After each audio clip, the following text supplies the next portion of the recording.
Oi, eu sou a Mind e estamos começando uma série de casos criminais aqui no canal. E eu vou apelidar esse novo quadro de Mind Criminal. Era para ser Criminal Mind, mas tem uma série com esse nome, então eu só vou inverter o nome e dizer que é original. E como eu sou uma pessoa que tive a experiência com o Stalker Yandere, eu resolvi trazer a história da Yandere da vida real. Um caso criminal que ocorreu no Japão em 2019.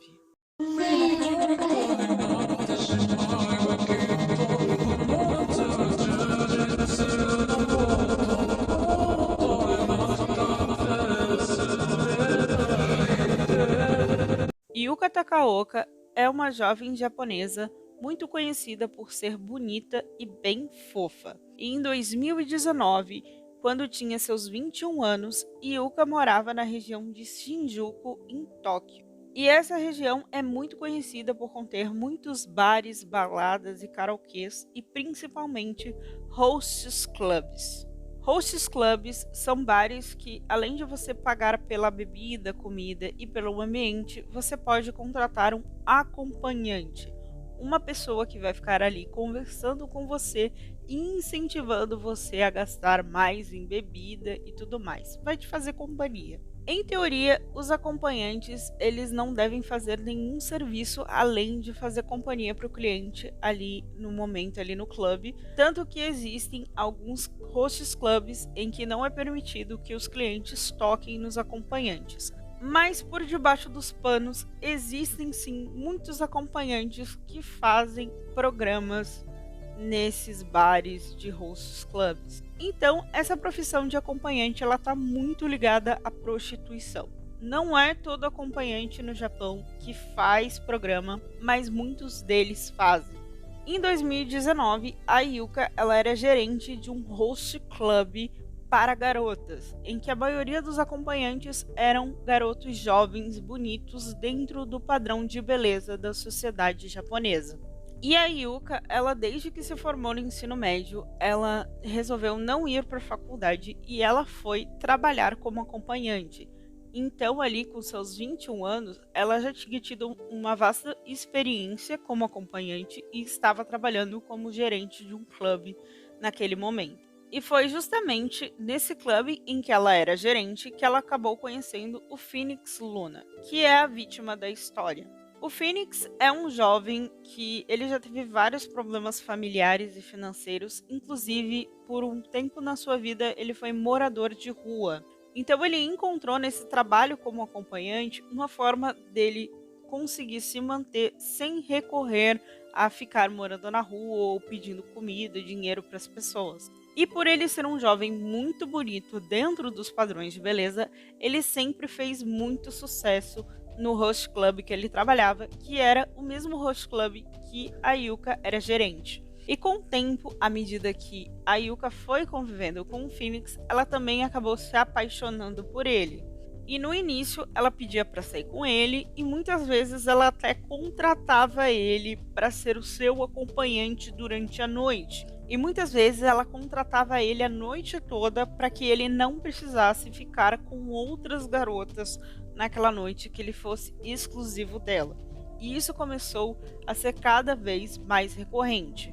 Então, à medida que eles foram se conhecendo melhor, eles resolveram começar a namorar. E um pouco tempo depois, eles foram morar juntos. O Phoenix dizia que a Yuka era uma garota com uma personalidade bastante forte, bem excêntrica, e que ele achava que ela era uma ótima pessoa.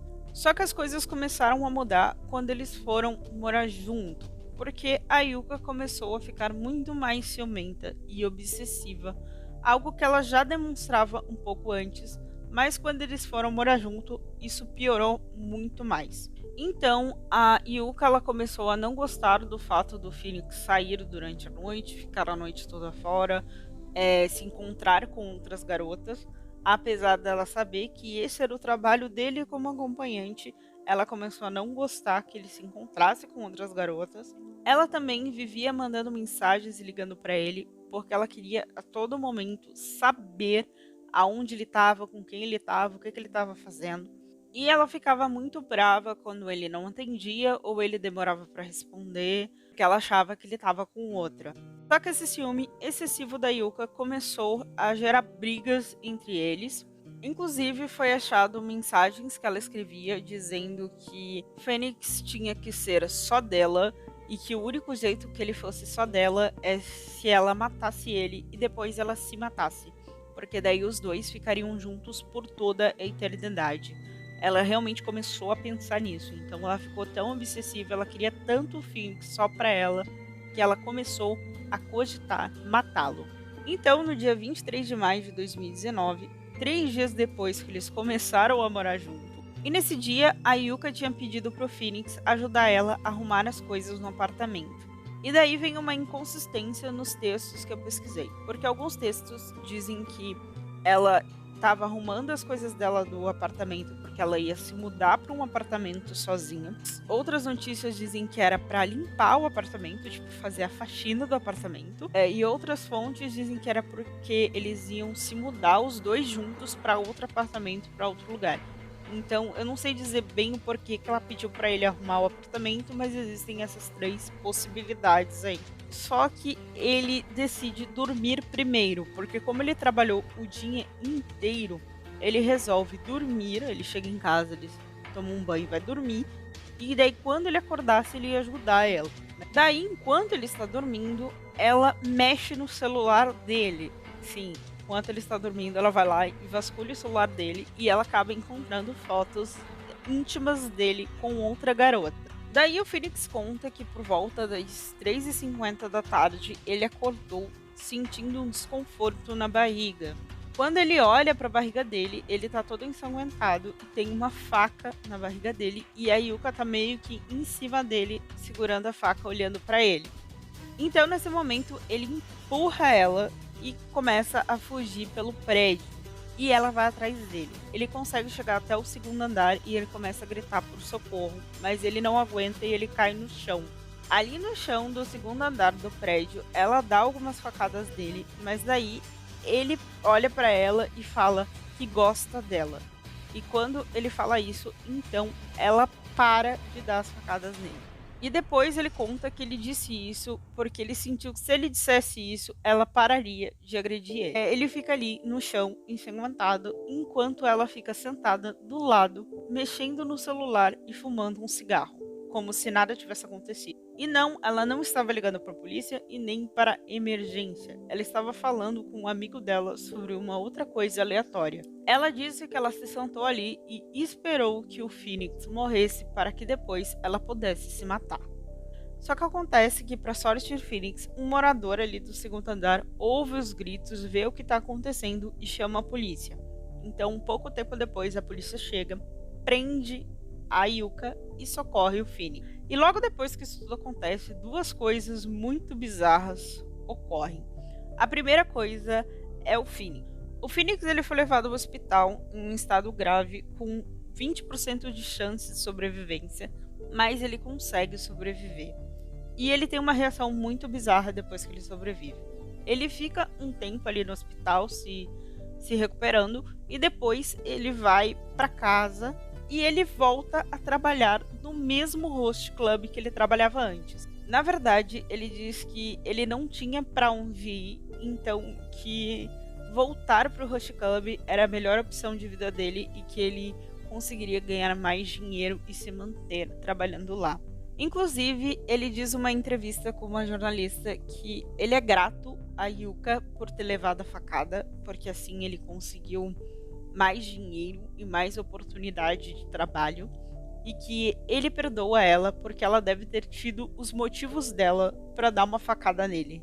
E quando sai a sentença da Yuka, ele também fica bastante indignado porque ele acha que a sentença foi muito grande, que ela não deveria ter ficado presa, que ela não deveria nem ter ido presa. O que eu acho um comportamento um pouco bizarro para uma pessoa que sofreu um trauma de uma facada, né? Que levou uma facada de uma pessoa. Mas cada um lida com as coisas que acontecem na sua vida à sua maneira. Outra coisa bizarra que aconteceu é que esse crime acabou sendo noticiado e a imagem da Yuka foi espalhada pela internet e muita gente apoia e torce pela Yuka. Tipo, isso é muito bizarro. Tem gente que faz fanart dela, torce por ela, diz que ela não merecia ter sido presa, ou que ela é uma pessoa boa porque ela tem uma imagem fofa, jovem e bonita. Sim, é tipo, cara, a mente humana é bizarra. Tipo, tem gente que vê ela como um exemplo, como um modelo a ser seguido. A Yuka, ela foi condenada a 3 anos e 6 meses de prisão e condenada a pagar 5 milhões de ienes para o Phoenix. Isso significa que em 2022 ela estará livre nas ruas. E por que ela teve uma sentença muito branda, né? Só de 3 anos? É porque ela foi acusada de tentativa de assassinato e não de assassinato, já que o Phoenix sobreviveu. E também, como eu disse pra vocês, o Phoenix, em maior parte do tempo, meio que defendeu a Yuka e apoiou a Yuka. Ele nunca ficou contra a atitude dela de dar uma facada nele, o que é meio bizarro. Então, isso também fez com que a pena dela fosse branda, e o fato dela também nunca ter sido presa, o que tornou a pena dela bem mais branda ainda. Bom, pessoal, esse foi o caso de hoje. Deixa aí nos comentários a opinião de vocês sobre todo esse caso, sobre toda essa loucura. E até uma próxima!